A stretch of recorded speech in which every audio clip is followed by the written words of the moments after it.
안녕하세요. 깨달음 노트입니다. 여러분은 미워하는 사람이 있으신가요? 생각만 해도 화가 나고 용서할 수 없는 사람, 누구에게나 한 명쯤은 있을 겁니다. 오늘은 부처님 시대, 평생 미움과 원망 속에 살던 한 스님이 어떻게 용서를 배웠고 그의 삶이 어떻게 변화했는지 그 감동적인 이야기를 들려드리겠습니다. 부처님의 제자 중에 찰나라는 스님이 계셨습니다. 찰나 스님은 어린 시절 아버지를 잃었습니다. 마을의 한 부자가 아버지께 빌려준 돈을 갚으라며 폭력을 휘둘렀고 그날 아버지는 돌아가셨습니다. 어린 찰나는 그날을 잊을 수 없었습니다.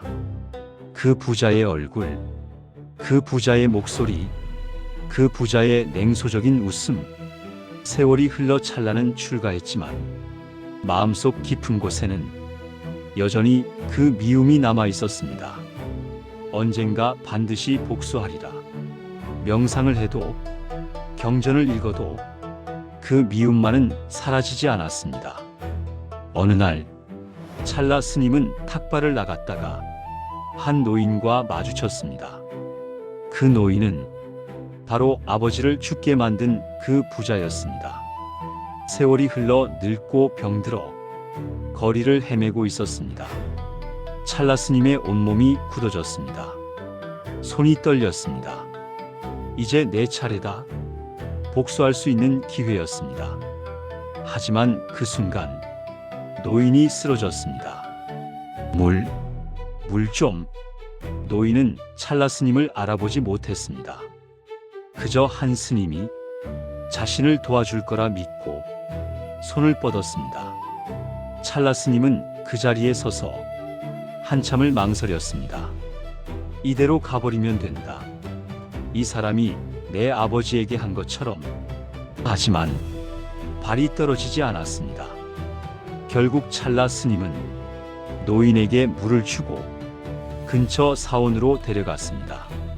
그리고 그날 밤 찰나 스님은 잠을 이룰 수 없었습니다.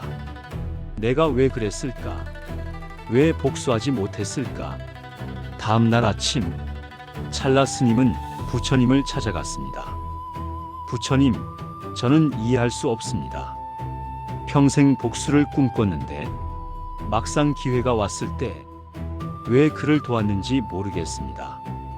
부처님께서 조용히 물으셨습니다. 찰나여, 그 사람을 도와주고 나서 마음이 어떠했는가? 찰나 스님은 잠시 생각했습니다. 편했습니다. 평생 제 가슴을 짓누르던 무거운 돌 하나가 사라진 것 같았습니다. 부처님께서 미소 지으시며 말씀하셨습니다. 그것이 바로 용서니라. 용서는 상대를 위한 것이 아니라 그대 자신을 위한 것이니라. 미움과 원망은 독을 품은 채 상대가 죽기를 바라는 것과 같다. 결국 독에 중독되는 것은 상대가 아니라 그대 자신이니라. 찰나 스님이 물었습니다. 하지만 부처님, 그 사람이 한 일은 용서받을 수 없는 것 아닙니까? 부처님께서 대답하셨습니다. 용서는 그 사람의 행동을 옳다고 인정하는 것이 아니니라. 잘못은 잘못이 돼. 그 잘못이 그대의 마음을 평생 괴롭히게 두지 않는 것이니라. 미움을 품는 순간 그대는 그 사람에게 평생을 묶이게 되느니라. 하지만 용서하는 순간 그대는 자유로워지느니라. 찰나 스님은 며칠 동안 깊은 명상에 들어갔습니다. 그리고 마침내 평생 품었던 미움을 내려놓았습니다. 용서했습니다. 아버지를 죽게 만든 그 사람을 마침내 용서했습니다. 신기한 일이 일어났습니다. 얼굴이 밝아졌습니다. 웃음이 나왔습니다. 30년 만에 처음으로 진심으로 웃을 수 있었습니다. 찰나 스님은 훗날 이렇게 말했습니다. 나는 그를 용서함으로써 그를 자유롭게 한 것이 아니라 나 자신을 자유롭게 했다. 오늘 우리에게 주는 교훈입니다. 용서는 약한 것이 아닙니다. 가장 강한 힘입니다. 용서는 상대를 위한 것이 아닙니다. 나 자신을 위한 것입니다. 미움과 원망을 품고 사는 것은 독을 마시고 상대가 죽기를 바라는 것과 같습니다. 오늘 용서하지 못하고 있는 사람이 있다면 그 사람을 용서하십시오. 그 사람 때문이 아니라 당신 자신을 위해서요. 그때 비로소 진정한 자유가 찾아올 것입니다.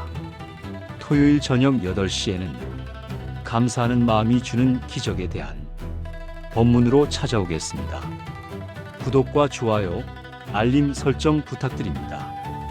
오늘도 여러분의 마음이 미움이 아닌 평화로 가득하기를 기도합니다. 감사합니다.